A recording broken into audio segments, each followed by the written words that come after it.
एक गांव में एक पुराना सा कुआं था। उस कुएं में एक मेंढक और एक मेंढकी का जोड़ा रहता था। गांव के लोग उस कुएं से पानी नहीं भरते थे क्योंकि उस कुएं में गंदा पानी था और ना ही उनका कोई दोस्त रिश्तेदार उनसे मिलने आता था। एक दिन मेंढक ने मेंढकी से कहा, यहाँ हम इस गंदे से कुएं में रहते हैं जहाँ कोई आता जाता भी नहीं।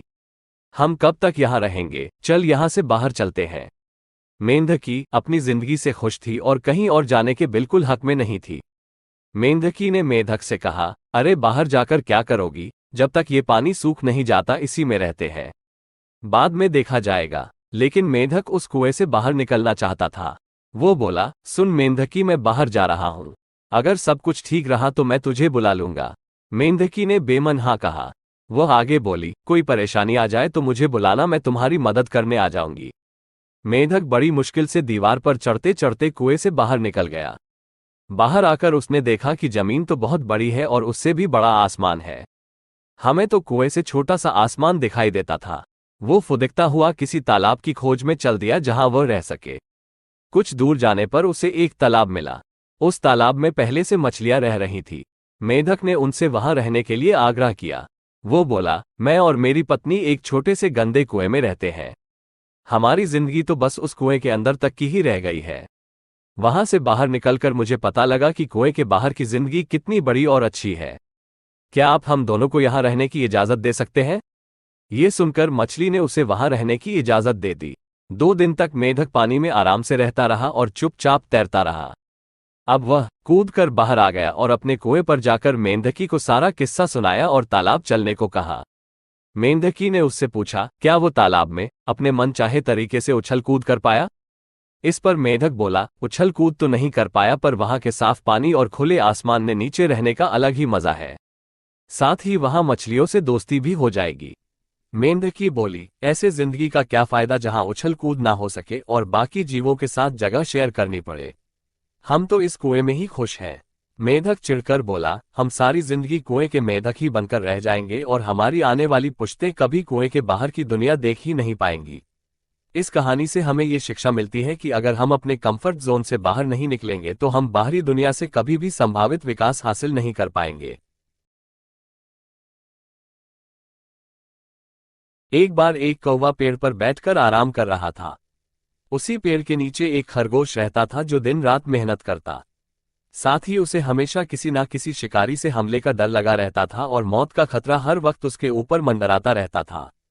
वो कौवे को देखकर हमेशा सोचता कि मैं इससे ज्यादा खूबसूरत, ज्यादा गोरा और मेहनत भी इससे कहीं ज्यादा करता हूँ, फिर भी मैं परेशान रहता हूँ और यह निश्चिंत रहता है।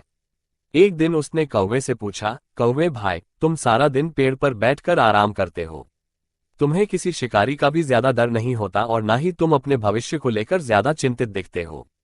इस पर कौवा बोला, मैं किसी बात की चिंता नहीं करता, तुम भी सब चिंताएं छोड़कर आराम किया करो। ये सुनकर खरगोश ने भी सोचा कि आज से वह भी सब चिंताएं छोड़कर आराम की जिंदगी जिएगा और वो पेड़ के नीचे खुले में सो गया। इतने में एक शिकारी आया और खरगोश को पेड़ के नीचे आराम करता हुआ पाया और उसका शिकार कर उसे ले गया। ये देख पेड़ के ऊपर बैठे कौवे ने सोचा कि मैंने खरगोश को आराम करने को तो बोल दिया, पर यह बताना भूल गया कि जिंदगी में ये फर्क नहीं पड़ता कि आप कैसे दिखते हैं या आप क्या करते हैं, लेकिन महत्वपूर्ण यह है कि आप कितनी ऊंचाई पर हैं। अगर आप जिंदगी में आराम करना चाहते हैं तो जरूरी है कि आप पहले ऊंचाइयों पर पहुंचे, निचले स्तर पर केवल दर्द, खतरा और पीड़ा है। इस कहानी से हमें ये शिक्षा मिलती है कि जिंदगी में अगर आराम चाहिए तो पहले मेहनत करके सफलता की ऊंचाइयों को हासिल करना जरूरी है। एक जंगल में एक बहुत शक्तिशाली शेर पूरे जंगल पर राज करता था। उसे अपने ऊपर बहुत घमंड था। शेर से जंगल के सभी जानवर बहुत डरते थे। एक दिन शेर जंगल में घूम रहा था, तभी उसे एक चींटियों की लाइन दिखाई दी। शेर ने पूछा, अरे तुम सब लाइन में कहाँ जा रही हो? चींटी बोली, हम सब खाने की तलाश में जा रही हैं। इतने बड़े जंगल में कहीं खो न जाएं इसलिए लाइन में चल रही हैं। शेर घमंडी स्वर में बोला, ये जंगल मेरा है और मैं यहाँ का राजा हूँ, तुम्हें मुझसे डर नहीं लगता? चींटियों ने कहा, हमें कैसा डर, आप बड़े जानवरों को खा सकते हो इसलिए वो आपसे डरते होंगे, हमें तो आप खा नहीं सकते। शेर चिढ़कर बोला, अच्छा ये बात है, मैं तुम्हें एक बार में मसल दूंगा, सारी की सारी एक साथ मारी जाओगी। चींटियों ने बिना डरे जवाब दिया, जाओ जाओ, अभी हमारे पास समय नहीं है, फिर कभी मिलना और कोशिश कर लेना। शेर को अब गुस्सा आ गया।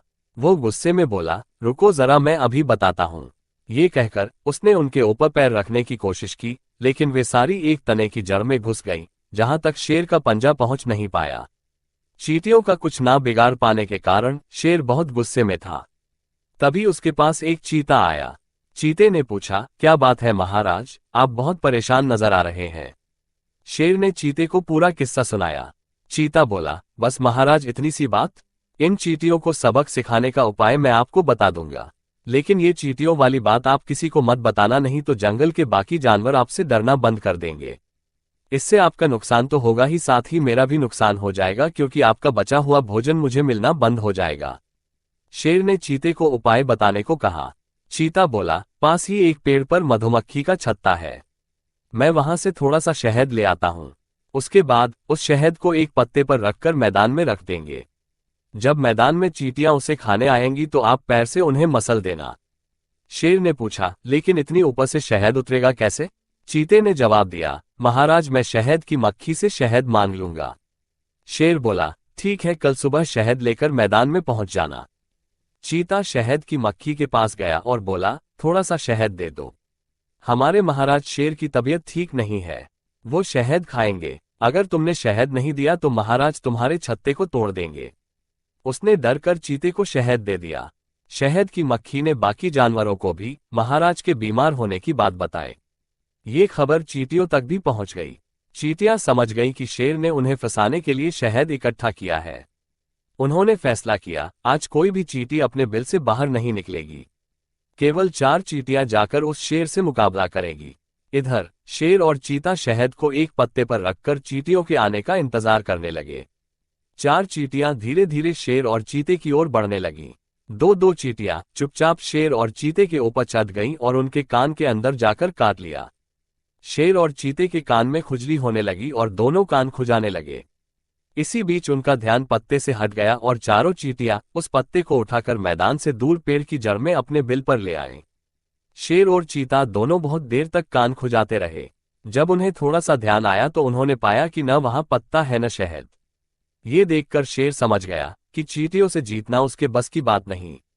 शेर चींटियों के बिल के पास पहुंच गया और उनसे माफी मांगी और बोला, बहन, मुझे माफ कर दो, तुम छोटी होकर भी मुझसे जीत गई। अब मैं कभी घमंड नहीं करूंगा। इस कहानी से हमें ये शिक्षा मिलती है कि शक्तिशाली का मुकाबला करने के लिए बल नहीं, परंतु साहस और दिमाग चाहिए होता है। गोपू नाम का एक गधा जंगल में काफी मजे से रहता था। गधा होने के बावजूद गोपू काफी समझदार माना जाता था। एक दिन गोपू जंगल में घास खा रहा था। इतने में एक टिंकू नाम का भेड़िया वहां आ गया। घास खाने में गोपू इतना मग्न था कि उसने ध्यान ही नहीं दिया कि उसके पास टिंकू भेड़िया उसका शिकार करने के लिए खड़ा है। टिंकू को देख वह अचानक घबरा गया। तभी उसे एक तरकीब सूझी। गोपू गधा अचानक दर्द से कराहने लगा और लंगड़ा कर चलने लगा। टिंकू ने जब गोपू को इस हालत में देखा तो कुछ समझ नहीं पाया। उसने गोपू से पूछा कि अचानक उसे क्या हुआ है। गोपू ने उत्तर दिया कि अभी जब वह घास खाने के लिए झाड़ियों पर चल रहा था तो उसके पैर में एक कांटा चुभ गया, जो अब काफी दर्द कर रहा है। इस कारण वह ठीक से चल भी नहीं पा रहा। उसने टिंकू भेड़िए से अनुरोध किया कि क्या वो उसके पैर से कांटा निकाल देगा। टिंकू बोला, मैं तुम्हें इतना मूर्ख दिखता हूं? मैं यहां तुम्हें खाने आया हूं, तुम्हारी मदद करने नहीं। गोपू ने जवाब दिया, मैं तो तुम्हारे ही फायदे की बात कर रहा हूं। जो कांटा मुझे चुभा है वो बहुत बड़ा और नुकीला है।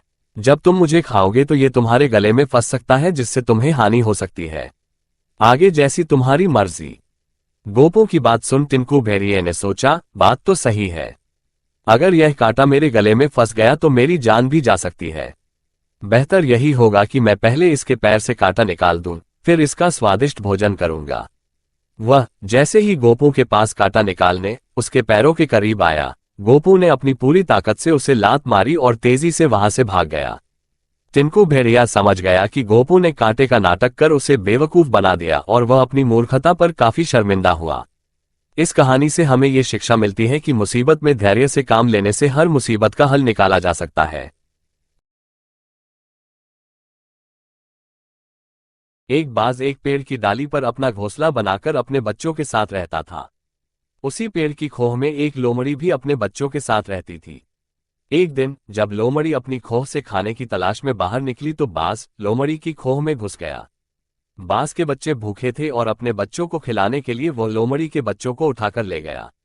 जब लोमड़ी लौटी तो खोह में अपने बच्चों को ना पाकर बहुत दुखी हुई और इधर उधर तलाशने लगी। तभी उसे अपने बच्चों की आवाजें सुनाई दी। उसने पेड़ के पास जाकर ध्यान से सुना तो वो आवाज पेड़ की डाली पर बने घोंसले से आ रही थी। लोमड़ी को सब समझ में आ गया। उसने बाज से अनुरोध किया कि उसके बच्चों को लौटा दे, पर बाज ने उसकी एक न सुनी, क्योंकि बाज को पता था कि लोमड़ी पेड़ की डाली तक नहीं पहुंच सकती। लोमड़ी को जब लगा कि बाज उसकी बात पर ध्यान नहीं दे रहा है तो उसने अपना दिमाग चलाया। वो बगल वाले मंदिर में गई और एक जलती हुई लकड़ी उठाकर ले आई और पेड़ के नीचे आग लगा दी। आग की गर्मी और धुएं से बाज डर गया। अपने बच्चों की जान बचाने के लिए वो जल्दी से लोमड़ी के पास गया और उसके बच्चे लौटा दिए और फिर अपने बच्चों को वहां से लेकर सुरक्षित जगह उड़ गया। इस कहानी से हमें ये शिक्षा मिलती है कि निर्दयी व्यक्ति जिसका दमन करता है उसे हमेशा उनसे खतरा रहता है। एक बार एक शेर जंगल में रखे एक पिंजरे में कैद हो गया। काफी कोशिश के बाद भी वह निकल नहीं पाया। वहां से एक ब्राह्मण गुजर रहा था। शेर ने ब्राह्मण को देखा तो उससे मदद की गुहार करने लगा। शेर की गुहार सुन ब्राह्मण बोला कि मैं तुम्हें पिंजरे से कैसे निकाल सकता हूं? अगर मैंने तुम्हें पिंजरे से निकाला तो बाहर आते ही तुम मुझे मारकर खा जाओगे। शेर ने उसे वचन दिया कि वो उसे नहीं खाएगा और जिंदगी भर उसका आभारी रहेगा। ब्राह्मण को शेर की बात पर विश्वास हो गया और उसने पिंजरा खोल दिया। पिंजरे से बाहर आते ही शेर ब्राह्मण पर हमला करने के लिए झपटा। तभी ब्राह्मण ने शेर को उसका वचन याद दिलाया। ब्राह्मण की बात सुनकर शेर बोला, तुम कितने भोले और मूर्ख हो। तुम्हें क्या लगता है कि मैं सच बोल रहा था? वो वचन तो मैंने इसलिए दिया था ताकि तुम पिंजरा खोलकर मुझे रिहा कर सको। तुम्हें खाने का इतना अच्छा अवसर मैं थोड़ी जाने दूंगा। वहीं पास से एक लोमड़ी गुजर रही थी। उसने जब ब्राह्मण पर हमला होते देखा तो शेर से पूरा वाक्य समझा। पूरी कहानी सुनने के बाद लोमड़ी शेर की चाल समझ गई थी। उसे समझ आ गया था कि किस तरह उसने एक नेक ब्राह्मण की दयालुता का फायदा उठाया है और अब उसे मारना चाहता है। उसने शेर से कहा कि इस कहानी पर मुझे विश्वास नहीं हो रहा। माफ करना, पर मुझे लग रहा है कि तुम झूठ बोल रहे हो। वह आगे बोली, जंगल का राजा इस छोटे से पिंजरे में आ जाए, मैं मान ही नहीं सकती। शेर को उसकी इस बात पर गुस्सा आ गया। वो बोला, मैं जंगल का राजा कभी झूठ नहीं बोलता। लोमड़ी के आगे खुद को सच्चा साबित करने के लिए शेर दोबारा से पिंजरे में चला गया। जैसे ही शेर पिंजरे में गया, लोमड़ी ने पिंजरे का दरवाजा बंद कर दिया और ब्राह्मण की जान बचा ली।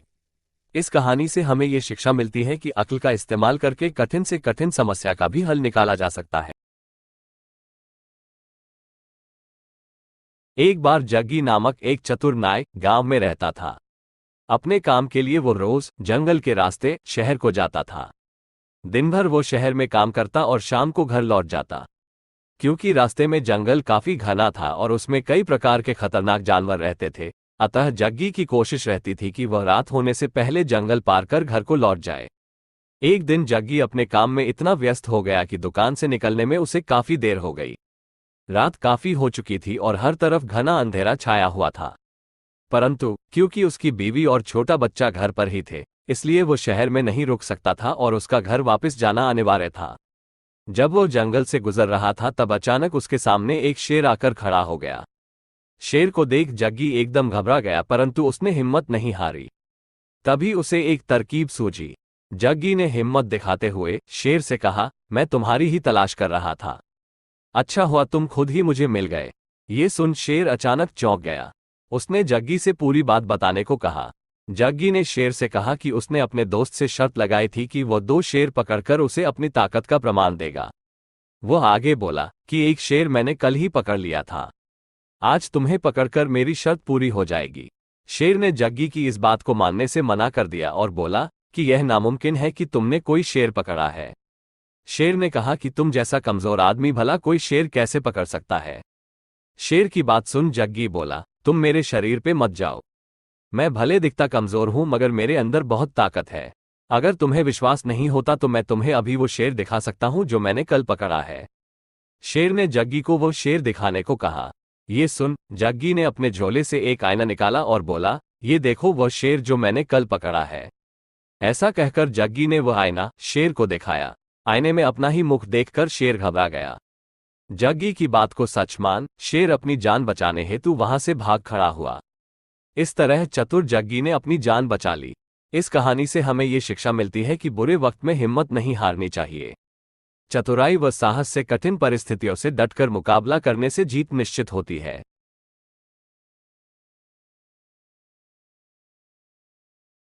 मिश्री नाम की एक चिड़िया थी। वह अपनी जिंदगी में मस्ती से रहती थी। एक बार वो जंगल में उड़ रही थी तो उसकी एक खास माला कहीं गिर गई और खो गई। माला के गुमने से मिश्री बहुत दुखी थी। कई दिन तक उसे दुखी देखकर पास रहने वाले कल्लू कौवे ने उससे कारण पूछा। मिश्री ने उसे पूरी बात बताई। कल्लू ने उससे कहा कि वो उसे खुश रहने का एक उपाय बता सकता है। कल्लू की बात सुन मिश्री ने उससे उपाय बताने के लिए अनुरोध किया। कल्लू ने उसे एक पोटली रखने की सलाह दी। उसने मिश्री से कहा कि वो जब भी उदास हो तो एक छोटा सा पत्थर उस पोटली में डाल दे। ऐसा वो 1 महीने तक करे और फिर अपना हाल बताए। कल्लू की सलाह के अनुसार मिश्री अब जब भी दुखी होती तो वह एक छोटा पत्थर उस पोटली में डाल देती। कुछ दिन ऐसा करने के बाद पत्थर के वजन से उसकी पोटली धीरे धीरे भारी होने लगी। थोड़े ही दिनों में अब उसकी पोटली काफी भारी हो गई, जिसके कारण अब मिश्री उड़ भी नहीं पा रही थी। कुछ और दिन गुजर जाने के बाद तो पोटली के भार से मिश्री का चलना फिरना भी मुश्किल हो गया। 1 महीने बाद जब वो कल्लू से मिली तो उसने उसका हाल पूछा। मिश्री ने उससे शिकायत करते हुए कहा कि इस उपाय से वह खुश तो नहीं हुई बल्कि पोटली के भार से उसका उड़ना व चलना भी मुश्किल हो गया है। ये सुन कल्लू कौवे ने उसे समझाते हुए कहा कि ऐसा ही हमारी जिंदगी के साथ भी होता है। अगर हम जिंदगी के अप्रिय पलों को ढोते रहेंगे तो हम कभी वर्तमान का आनंद नहीं ले पाएंगे। कुछ वक्त बाद हमें जिंदगी बोझ लगने लगेगी और हमारा जीना मुश्किल हो जाएगा। इसलिए हमें जिंदगी में ज्यादा से ज्यादा खुश रहना चाहिए। मिश्री को अब कल्लू की बात समझ आ गई और वो फिर से खुश रहने लगी। इस कहानी से हमें ये शिक्षा मिलती है कि हमें जिंदगी के अप्रिय पलों को भूलकर भविष्य के पथ पर अग्रसर होना चाहिए। ये कहानी एक संत और उसके शिष्य गंगाधर की है, जो एक नदी के तट पर एक कुटिया में रहते थे। वो अपना जीवन भगवान की पूजा और सेवा में लगाते थे। एक दिन उन्होंने मिलकर निर्णय लिया कि वो देश विदेश घूमेंगे। घूमते घूमते वो दोनों एक अनजान नगर में पहुंच गए जिसका नाम अंधेर नगरी था। वहां पहुंचकर उन्होंने फैसला किया कि अगले कुछ समय के लिए वह अपनी कुटिया बनाकर वहीं रहेंगे। अगली सुबह गुरु ने गंगाधर को 1 रुपया दिया और बाजार से कुछ फल सब्जियां लाने को कहा।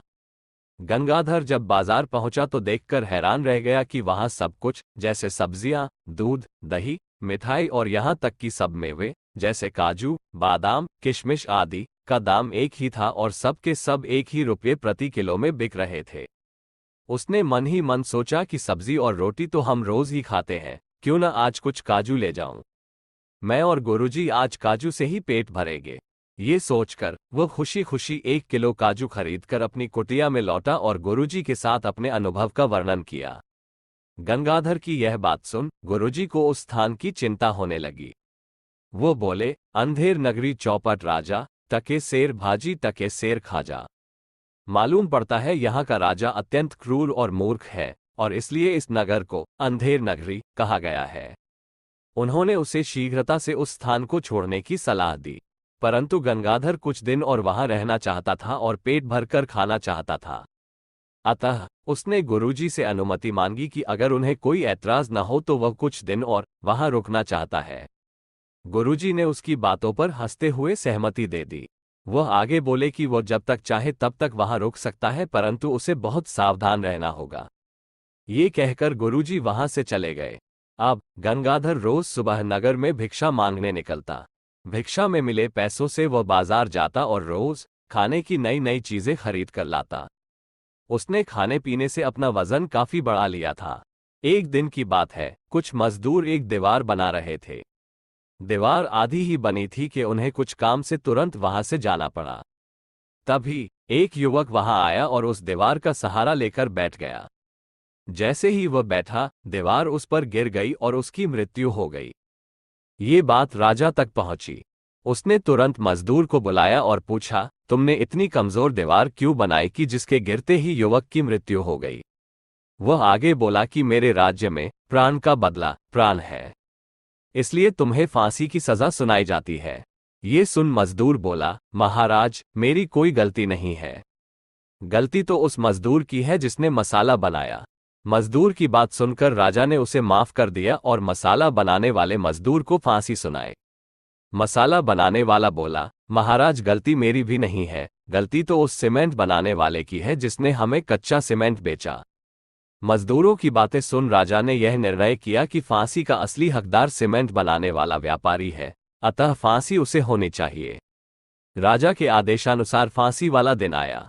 जब जल्लाद ने व्यापारी को फांसी देने हेतु उसके गले में फंदा डाला तो वह काफी ढीला था। जल्लाद राजा से बोला, हे राजन, फांसी का फंदा तो उसके गले के आकार से बहुत बड़ा है। राजा ने कुछ देर तक विचार किया, फिर जल्लाद से बोला, जाओ और देखो कि यह फंदा इस राज्य के किस इंसान के गले में पूरा आता है। जिसके भी गले में ये फंदा पूरा आए उसे फांसी पर लटका दो। जल्लाद नगर के कोतवाल के साथ फंदे के आकार के गले की तलाश में निकल गया। जब वे गंगाधर की कुटिया के पास से गुजर रहे थे तो उनकी नजर गंगाधर पर पड़ी, जो अब काफी मोटा ताजा हो चुका था। उसे देखकर दोनों रुक गए। कोतवाल ने कहा, काम हो गया, हमें अपना शिकार मिल गया। गंगाधर को पकड़कर राजा के सामने पेश किया गया। उसने राजा से विनती करते हुए कहा, सरकार, जो मुझे फांसी पर लटकाया जा रहा है उसमें मेरा क्या दोष है? राजा ने कहा, फांसी का फंदा तुम्हारी गर्दन के आकार का है, इसलिए तुम्हें ही फांसी पर चढ़ना होगा। गंगाधर को गुरुजी की बात याद आए। उसने कहा, थोड़ी देर रुको, मुझे अपने गुरु का ध्यान करने दो। उसके ध्यान करते ही गुरुजी वहां पहुंच गए। गंगाधर ने उन्हें पूरी बात बताई। गुरुजी हंसकर बोले, क्यों अब काजू नहीं खाने? अब मैं जैसा कहता हूं वैसा करो। गुरुजी ने राजा से कहा, मैं भी मोटा हूं, आप ये फंदा मेरे गले में डलवा दीजिए। इतने में गंगाधर राजा से बोल पड़ा, नहीं नहीं, फांसी मुझे दो। ये देख राजा क्रोधित हो गया। वह बोला, फांसी के नाम से अच्छे अच्छों के होश उड़ जाते हैं और तुम दोनों हो कि फांसी पाने के लिए लड़ रहे हो। इसका क्या कारण है? गुरुजी बोले, राजन, वर्तमान समय 1000 वर्ष में कुछ क्षणों के लिए ही आता है। इस समय जो फांसी पर चढ़ेगा उसे अगले जन्म में आपके राज्य से 5 गुना राज्य वैभव प्राप्त होगा। अंधेर नगरी का राजा मूर्ख और अभिमानी तो था ही, साथ ही वो उच्च कोटि का लोभी भी था। उसने गुरु शिष्य से कहा, क्या तुमने अपना मुंह आईने में देखा है? बड़े आए 5 गुना राज्य के राजा बनने। फांसी मैं लगाऊंगा और अगले जन्म में भी सब राज्य का हकदार मैं ही बनूंगा। ये कहकर उसने जल्लाद से फांसी का फंदा छीना और खुद उस पर लटक गया। गंगाधर ने गुरुजी से माफी मांगी। उसे अब गुरुजी के कहे वाक्य, अंधेर नगरी चौपट राजा, टके शेर भाजी टके शेर खाजा का अर्थ समझ आ गया था। इस कहानी से हमें ये शिक्षा मिलती है कि जिस जगह का मुखिया ही मूर्ख हो तो वहां पर हमेशा अन्याय होता ही रहेगा और किसी भी चीज का कोई मूल्य नहीं होगा।